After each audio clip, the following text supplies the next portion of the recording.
La violencia y la agresividad son un acto y un sentimiento que han existido desde siempre. Podemos verlo desde los inicios del ser humano como primitivo y en los animales. La violencia existe para la sobrevivencia, pero también para la sublevación y control del poder.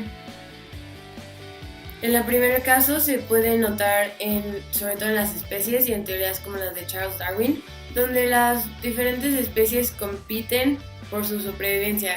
La especie más fuerte es la que gana y entonces es la especie que sobrevive y la que evoluciona.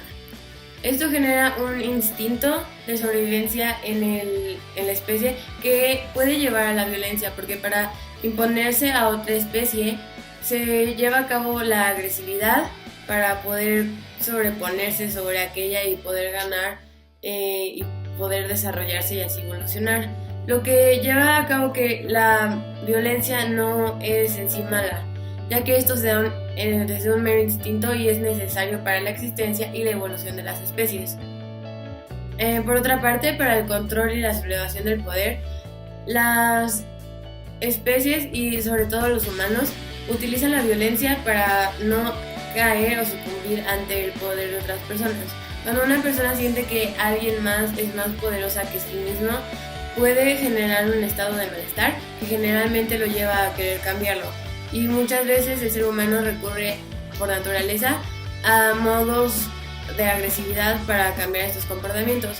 Se lleva la agresividad donde después surge la violencia para poder salir de ese control o de ese poder que se les está aplicando, o para poder llegar a dominarlos ellos mismos. El humano busca el poder y una de las formas más fáciles de obtenerlo es por medio de la violencia.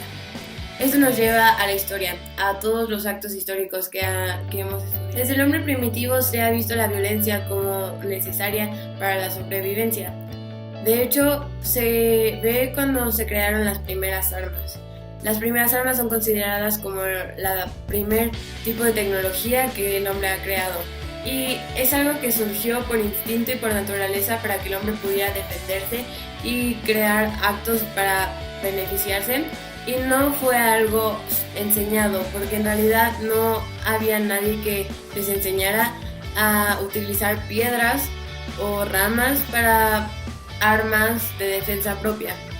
Entonces fue un instinto que surgió por sí solo para que el humano pudiera defenderse.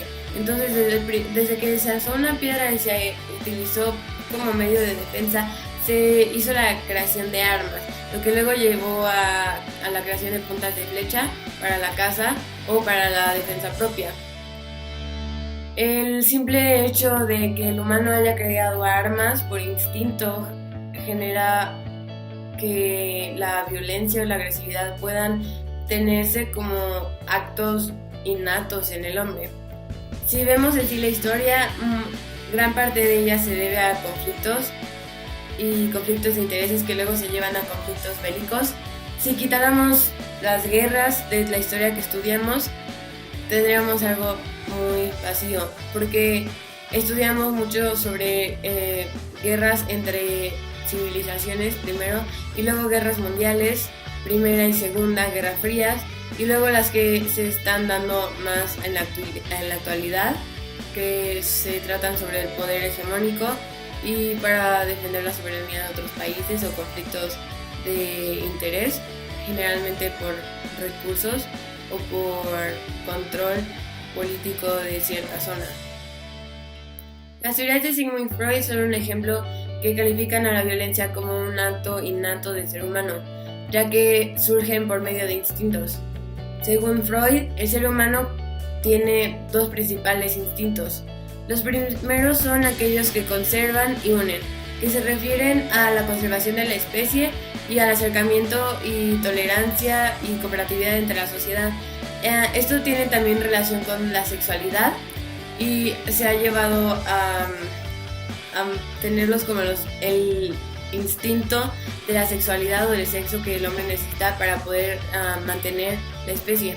El segundo instinto son aquellos que intimidan y destruyen y matan, o también se conoce como el instinto de agresión o destrucción. Este es el opuesto al primer instinto que el hombre posee, ya que en lugar de querer conservar la especie o conservarse a sí mismo, pretende destruirse. Sigmund Freud dijo: el ser viviente protege en cierta forma su propia vida destruyendo la vida ajena, lo que demuestra un sentido de competitividad que presentó Darwin también, que una especie, y aquí se refiere al ser humano, necesita protegerse por medio de destruir a alguien más, porque si una persona se le presenta como un obstáculo o como algo perjudicial, ese necesita protegerse y por medio de ello necesita destruir a alguien más. Entonces el hombre se construye por medio de destruir a alguien más. Una ojeada a la historia de la humanidad de Sigmund Freud nos muestra una serie ininterrumpida de conflictos entre comunidades, pueblos y estados que prácticamente ocurrieron por razones bélicas respecto de las mismas fuerzas y de su poder. La pregunta era quién era el más fuerte, y respecto a la guerra, el mayor exponente de la conducta agresiva sigue ocurriendo hoy en día. Entonces, ¿qué ocurre? ¿La guerra busca defender o es que busca derrotar? ¿Será que utilizamos la agresividad como mecanismo de defensa o será que nuestra humanidad nos hace ser menos naturales? Si no fuera así, ¿por qué existen monopolios y concentraciones del poder? Y no existe el equilibrio del que Darwin habla en sus obras. La búsqueda por el poder no encaja en lo natural. No se lucharía por sobrevivir, sino por destruir. De ahí emana la cuestión. ¿El hombre actúa bajo la razón o bajo la emoción? ¿Actuamos por lo consciente y por los intereses para asegurarnos de nuestra supervivencia o es cuestión de simple supremacía? Nuestra propia humanidad nos hace ser menos naturales. Para entender y comprender los hechos, debemos analizar los conceptos básicos de la conducta y el comportamiento humano. Primero que nada, ¿qué es la conducta? La conducta es el conjunto de acciones del hombre en relación con su medio, manifestándose como una búsqueda del equilibrio.